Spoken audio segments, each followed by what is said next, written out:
많은 사람들이 안타깝게도 이게 여드름의 원인일 줄은 상상도 못해요. 저도 마찬가지로 옛날에는 이게 여드름에 영향을 줄 줄은 상상도 못했었죠. 제가 여드름 피부에서 깨끗한 피부가 될 수 있었던 이유는 오늘 영상에서 나오는 을 최대한 신경 썼기 때문입니다. 제가 오늘 소개해드릴 논문에서는 이걸 대충 하면 제대로 하는 사람보다 여드름이 무려 33배나 더 많이 날 수 있다고 하더라고요. 제가 만약 다시 10년 전 여드름 피부로 돌아간다면 무조건 이거는 챙겼을 거예요. 그리고 심지어 가장 빠르고 쉽게 지금 당장 할 수 있거든요. 여러분은 절대 저 같은 실수는 하지 마시길 바랍니다. 이 영상 끝까지 보시면 여러분의 여드름의 원인을 찾고 깨끗한 피부가 될 수 있을 거예요. 그럼 구독자분들의 깨끗한 피부를 위해서 바로 시작하겠습니다.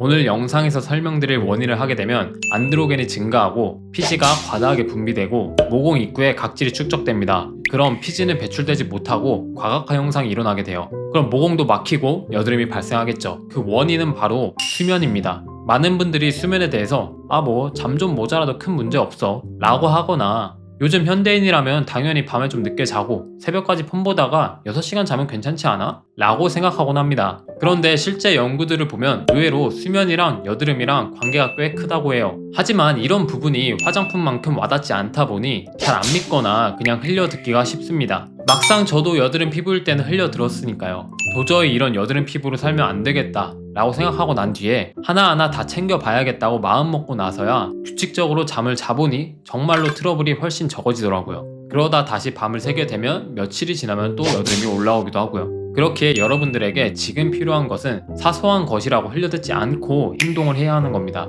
그래서 제가 연구 결과를 가져왔습니다.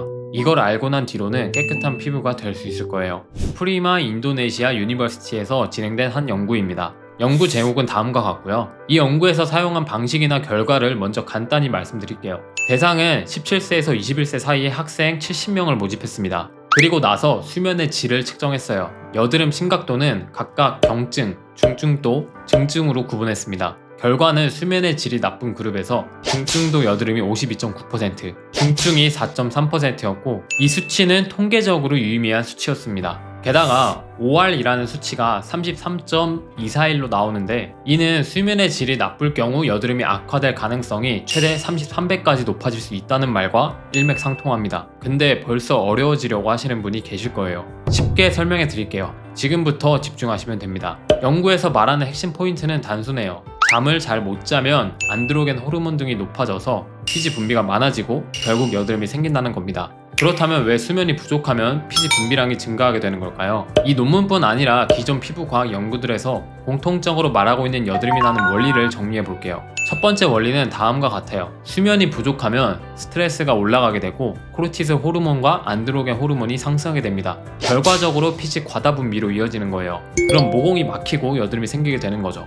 두 번째, 멜라토닌 감소. 멜라토닌은 밤에 뇌에서 분비되어 수면을 유도하는 호르몬으로 잘 알려져 있지만 안드로겐 합성을 억제하는 기능도 있다고 해요. 밤에 충분히 자면 멜라토닌이 넉넉히 분비되어 안드로겐을 어느 정도 조절할 수 있게 해주는데 반대로 수면 시간이 짧거나 잠자기 전까지 스마트폰이나 빛에 노출되면 멜라토닌 분비가 줄어듭니다. 멜라토닌이 줄면 안드로겐 억제력이 낮아지고 결국 피지가 과도하게 생성되어 여드름 위협이 커지게 되는 거죠.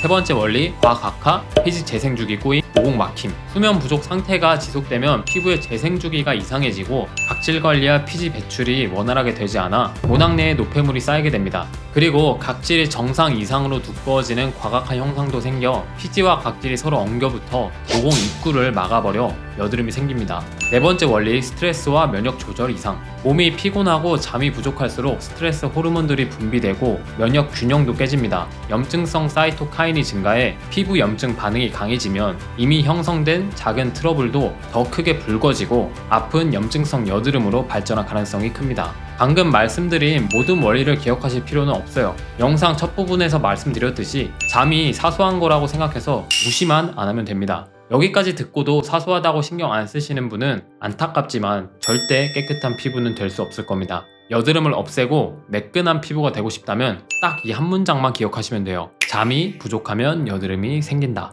그럼 이제 어떻게 수면을 관리해야 하는지 알려드리겠습니다. 그 전에 지금까지 소개해드린 연구의 타당성이나 신뢰성에 대해 궁금하신 분들은 고정 댓글에 써놓을 테니 보시면 됩니다.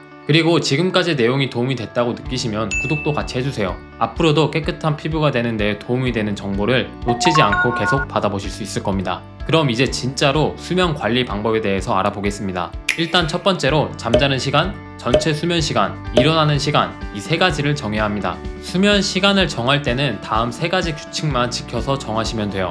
첫 번째 규칙, 최소 7시간 이상 취침하기. 사람마다 다를 수 있지만 수면 시간이 6시간 미만으로 떨어지면 코르티솔과 안드로겐 수치가 급등할 가능성이 높아진다고 많은 연구자들이 말하고 있기 때문입니다.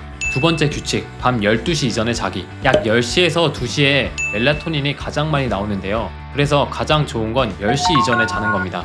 그러나 현실적으로 현대인들은 빨리 자는 게 힘드니까 최소한 12시 이전에라도 자는 것이 좋아요. 세 번째 규칙, 잠자는 시간, 일어나는 시간을 딱 정해서 규칙적으로 자고 일어나기. 이렇게 해야 생체 리듬이 안정화되면서 멜라토닌이 제때 분비되고 호르몬 불균형을 줄여줍니다. 아마 뭐 별거 아니네 라고 생각하고 계실 거예요. 근데 스스로를 돌아보세요. 이 규칙을 얼마나 지키고 있는지요. 아마 대부분은 이 규칙을 100% 지키고 있는 경우는 잘 없을 겁니다. 이 규칙을 못 지키는 데에는 스마트폰이 큰 영향을 미치는데요. 스마트폰 때문에 잠을 잘 못 자기 때문입니다. 뇌가 잠을 자야 하는데 쇼츠를 보게 되니까 뇌가 각성하게 되어서 잠이 안 오는 거예요. 그래서 두 번째 수면 관리 방법은 취침 전 전자기기 사용 줄이기입니다. 스마트폰, TV, 태블릿과 같은 전자기기에서 나오는 블루라이트가 멜라토닌 분비를 억제해요. 그럼 수면 시작이 늦어지고 깊은 잠을 방해합니다. 그래서 최소 잠자기 1시간 전에는 전자기기들을 멀리하는 게 좋아요. 그리고 SNS나 게임으로 인한 뇌 자극도 수면을 방해합니다.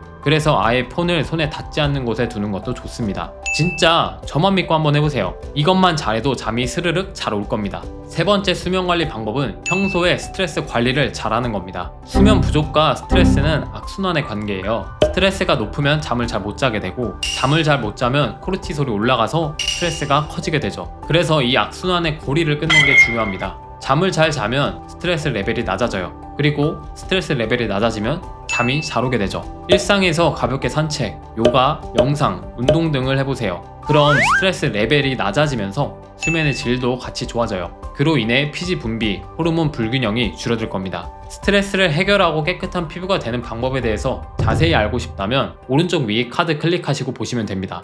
논문을 통해 자세하게 설명해 놨어요. 솔직히 뭐 별거 아니네, 효과가 있겠어? 라고 속으로 생각하고 계실 수도 있습니다.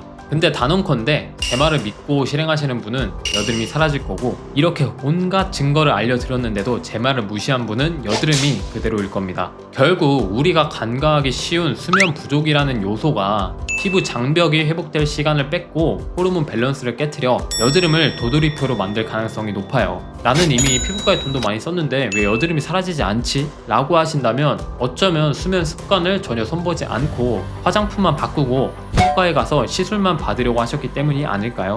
물론 모든 여드름이 수면 때문이라고 단정할 수는 없습니다. 어떤 분은 특정 화장품 알레르기나 식습관이 주 원인일 수도 있죠. 저도 그랬으니까요. 잠 이외에도 해결해야 할 문제가 있을 수 있습니다. 제가 어떻게 그 다른 문제들까지 해결했는지 궁금하신 분은 고정 댓글에 유튜브 영상 링크 달아놓을 테니까 보시면 됩니다.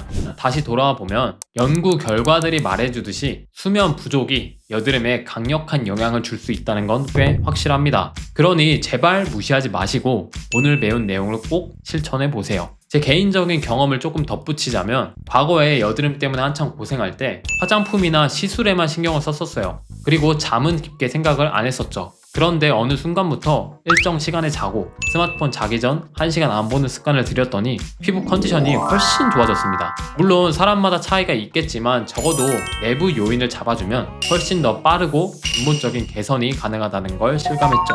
자, 여기까지 정리해보면 다음과 같이 요약할 수 있습니다. 첫 번째, 인도네시아 한 연구에 따르면 잠이 부족한 학생들이 여드름을 훨씬 많이 경험했습니다. 두 번째, 수면 부족이 안드로겐 스트레스 호르몬을 상승시킵니다. 그리고 피지가 과다하게 분비하게 만들고 과각화 현상이 일어나게 만들죠. 세 번째, 실생활에서 수면 습관을 개선하게 되면 여드름 악화를 방지하는 데 큰 도움이 될 수 있다는 겁니다. 우리가 흔히 여드름 치료에 대해서 이야기를 할 때 연고, 화장품, 피부과 시술 등 외적인 조치에만 신경 쓰는 경우가 많아요. 물론 그것들도 중요하지만 내부적인 요인들, 특히 호르몬 밸런스와 수면 패턴, 스트레스 관리 등을 빼놓고는 여드름 문제를 근본적으로 해결하기 쉽지 않다는 점을 꼭 기억하시길 바래요. 오늘 내용이 조금 길었지만 수면 부족이 여드름에 미치는 영향을 과학적으로 그리고 실제 연구 데이터를 바탕으로 풀어보았습니다. 다시 한번 마지막으로 정리하자면 제발 잠을 잘 자야 한다는 것 너무 당연한 이야기 같지만 그 효과가 매우 크다는 사실을 다시금 강조하고 싶어요.